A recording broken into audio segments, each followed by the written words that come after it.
back, you had mentioned earlier, that you had, hoop dreams, coming up, Uh-huh. right? You're going to be an NBA. You got the Golden State hat on right now. Obviously a big fan. What inspired that? Like that was your dream growing up, right? Hey, you're going to play in the NBA, right? And Yeah. what inspired that dream? I really don't know. I think it's more like when I was younger, I was really big into baseball, turned into basketball, and then my friend and I were just like, why not shoot for the stars? So we both wanted to go to Duke on a full ride. When we were in seventh grade, like we pushed each other to the max. I mean, we would wake up at 5 a.m. and go to the gym and play, like shoot, get up shots, really work on our craft. Then we'd go work out, and then we'd go to school, and then we'd go to practice after. And then maybe sometimes a few times a week, we'd go to the gym after and still get up shots just to work on our over and over and over and over again, work on our skill to really be the best. And I was like, you can impact a ton of lives with a ton of money. And for me, I'm like, I really, that's my goal and that's my dream, is to be able to impact a ton of people, and really just stand out in like a huge way. I mean, I was so sold out on the dream that I would wake up like 4 or 5 a.m., go to the gym in the morning. I'd wear ankle weights everywhere I went, 10-pound ankle weights on either side, to school, to the gym, after practice, before practice. I'd wear it everywhere. People thought I was crazy in high school because I just wore ankle weights, and they're like, dude, what are you doing? And I'm like, I'm getting better. I'm getting faster. I'm willing to do the things that people aren't willing to do so that I can do what others can't do later. Yeah. And so I've really taken that into the business. But I think what inspired me was like, I want to do something crazy, and if I'm gonna dream, I'm gonna dream huge. Like I want to be the NBA. I want to be an NBA All-Star. Because like there's no reward in just thinking small. Yeah. So Absolutely. so that's really like my thought process behind it, is like, if I'm gonna dream big, and I'm gonna go at it with all my heart. So Yeah. yeah. I just think it's interesting. You mentioned, hey, you and your friend in seventh grade decided, hey, we're gonna go for something big. Even going through high school, saying, hey, I'm gonna get up at 4 o'clock in the morning. That little extra, that extra effort. That work ethic. That was cultivated like from like your parents. Like, is that just something that just came innately? Like, what was driving that? I mean, my parents aren't entrepreneurs by any means. They've definitely taught me to work hard. But we weren't raised in wealth. We weren't raised in all that. I think it's really, I really believe it comes from me listening to different people who were successful, that did have what I wanted, and really crafting a vision based on that. Because it's like, why can't I be the one that's making a lot of money? Why can't I be the guy that's speaking on the stage? Like, I don't want to go to this. I don't want to go to an event. I want to be speaking at the event. Right. So it's like, it's one of those things that it's like, I think like early on, I just listened to a lot of motivational speeches. I listened to like a lot. I mean, like right now, like I have one monitor right here. I have another one that doesn't work, but I pretty much just like a vision board. I have another one right here. Like I would write down my goals every day. I'd write down, like, visualize what it's like to be successful in business, in NBA, whatever it is. Like literally when I'd wake up in the morning, I had a postcard up above my bed, and it said, don't waste a day because it's a day you can't get back. In the mirror, like when I wash my hands, it's like, have faith to move mountains. When I'm going to the bathroom, I'd have like stuff in my bathroom, like on my walls, like everywhere. I just immerse myself, and I It's like still the have Jack it to this day. Canfield, Like, right? exactly. Like, it's like, Yeah. dude, like even the light switch, like above the light switch, I had a quote there. So Yeah. wherever I'm looking, like I'm seeing like positivity. I'm giving Yeah. myself affirmations, because there's so much negativity. And even myself, like I could be very negative at times, but if I constantly see things that I wrote, my own handwriting, like I love having max profit and tons of money flowing into my account every day. I'm always living in abundance. Like I'm wealthy in love and leadership, and I do 20,000 a week in business. Like, trust the process, like some scriptures. Like I make $1 million a month in income because my business is healthy and growing at a massive rate. things that like I know to be true, I just haven't lived it out yet. And it Yeah. makes me have a ton of gratitude for the process.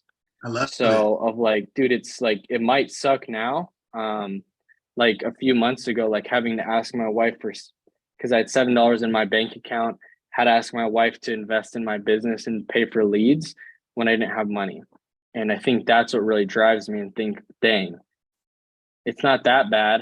And this is where I'm going, but it's a great story to inspire people that they don't need. Nobody's going to be, not many people are built of money. It comes through like a process, and it's a story. So, Yeah. yeah. Yeah, no, I appreciate the candor and transparency there as well. And I know that, those listening will also, because, many times we hear about all the good stuff, right? But we don't hear about, some of the pains, and the struggles, that we have to endure throughout this industry, and really throughout life in general, as you mentioned. But what are the things that you can do to keep you motivated, to program your subconscious mind, to keep you moving forward, towards where you want to be? And like you just mentioned, you mentioned a lot. You said, hey, look, I'm listening to motivational. I'm listening to motivational speeches, quotes. I'm writing my goals down. I'm reading my goals every day. I got positive affirmations all around the place. I got affirmations on the ceiling. I mean, those are the things that, people may not pay attention to as much, but they make a big difference, because, how, they're Think and Grow Rich. It's like, it's all about your mind, right? It's all about, how you are thinking and what you're attracting and bringing to you on a day-to-day basis. So that is huge. Like everything that you named, everything that you said is really major.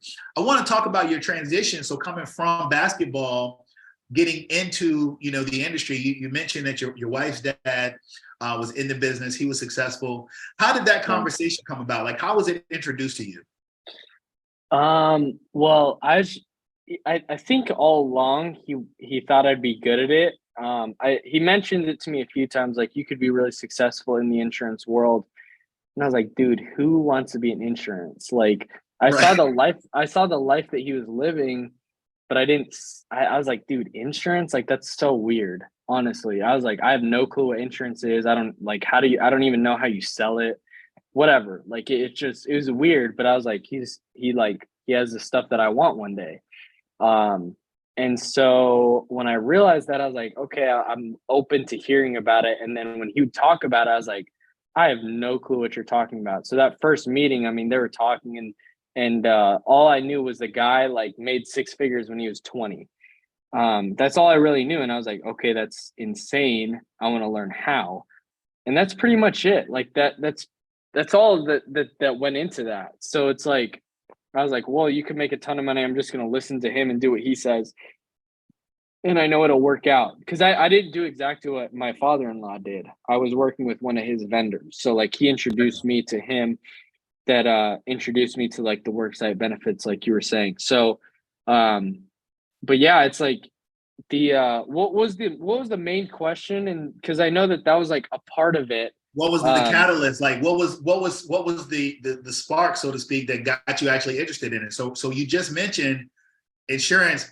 Why would I want to work in insurance? Insurance is weird. Like, I can't even fathom, because I would dare to say that 90% of insurance professionals, particularly on the agent or producer side, felt the exact same way, except for those who were like legacy in the business, and like they saw their parents managing the agency and they got to grow up in it. But what was the thing that were you like, well, maybe this isn't so weird, maybe this is something I can do? Well, not a crazy like investment, like up front. Like, you don't, like, a lot of businesses, like even a Chick-fil-A franchise, like 10 or 15 grand up front, and you don't make money for the first like 3 years. Like, there's not much investment up front except getting your license, which is like $100 or like $150. Like, it's nothing. And you can literally just trade your time for money. You can literally call from lists. Like, I didn't do that. However, I know that it's possible, and I've seen it. Like, I've seen people do it. So I think like when I really realized I wanted to be able to get compensated for how hard I work, because I was working at Starbucks and I was the hardest worker. but I was getting paid the same as everybody else. I was willing to do things that everybody else wasn't willing to do. However, I was getting paid the same amount. And I was like, dude, there's got to be some place that I can really work up, like, and just learn, immerse myself and work up and scale my income just as much as I do my skills, like just scale it up. And so when I realized that like I can really like skill stack with insurance, I was like, dude, this is a great vehicle. Like, I don't know why I didn't get into sales earlier, because I could pretty much dictate my income. If I'm not making a lot, it's on me. It's not on the manager, it's on me. So that's what really opened up my eyes. And then it pretty much just continues, like my eyes were open, and then the light just kept getting brighter and brighter and brighter. And I was like, dude, this is a gold mine. Like, I don't know how everybody doesn't do insurance. You missed it, right? Like, I felt the same way. I'm like, man, how did I miss this my whole life? Right. And it's funny because like I was even in a group with like this men's group with this one of these guys, and he like mentioned to me what he did, but he didn't like go into it. And so I ended up getting into the life insurance industry, and I went back and I was like, weren't you in life insurance? And he's like, yeah. And I'm like, I'm mad at you that you didn't tell me about this earlier. Yeah. He's like, it's just, he's like, well, like I was trying to see if it actually worked for me. And I was like, dude, you should have told me about this, because like, oh my gosh. And then it just pretty much started snowballing from there. So yeah, That's man. awesome. Yeah, no. But one thing I do want to touch on though, because like one thing that basketball did teach me is Nate's like a hard mentor. Like, he's very hard on me. And being at his house, I was able to go to his house for a couple weeks and really learn from him on how to, like, what it looks like to really be making $1 million a year income and what that looks like. And one thing that he really, like, it's funny because my wife came out to the house for a little bit too, for a few days. She was in the other room. Like, I'm like, he nails down like wealth is in the details. And so we have this like new business tracking sheet where you track like all your sales, if they've got issue paid yet, what that looks like now. So it just keeps going, right? So we're looking at this, and I didn't fill out some of the things. I didn't pay attention to the details. And he got on me. Like, he just started like yelling at me like, dude, you need to get this into shape. Like, you need to get into shape. You're not doing what you need to do. It's literally small details. And it reminded me of when I was a basketball player and my coach would yell at me, not because he was mad, but because he loved me and that he wanted me to like succeed. And he was teaching me. And I was like, dang, I kind of miss basketball, because like my coaches used to yell and yell and yell in my face. Nate wasn't doing anything crazy, but he was really getting on me and very intense. And it reminded me of that, teaching like, hey, don't get emotional about it. Like, it's not emotional. Like, he's not angry at me. It's not personal. He's just wanting to see me. Like, he sees so much more potential in me that I'm not performing in. I'm not performing up to the level that he sees that I can be at. And I don't need to take it personal. Like, he loves me so much to really like get on me.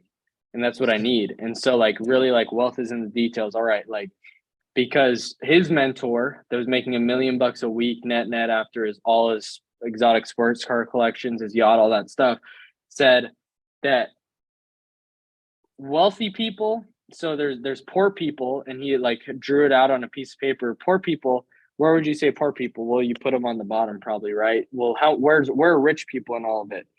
Put it another dot, like maybe higher on the sheet, right? And he says, where are the wealthy people? And he like put it at the top, right? Poor people, rich people, wealthy people. And he's like, no, like, it's literally this much above like every other person, because it's so much in the details. Wealth is in the details. Like, they do small things that nobody else is willing to do, and no, like, things that maybe it doesn't even matter, but they really do. And so that's the lesson he was trying to teach me with that. Like, put the city and state that your client is from, put the number, put the email. This tedious stuff, but it's like, okay, I'll do that, but I wasn't doing that. So wealth is really in the details. So, yeah. No, that's good, man. No, I like that. I like that analogy as well.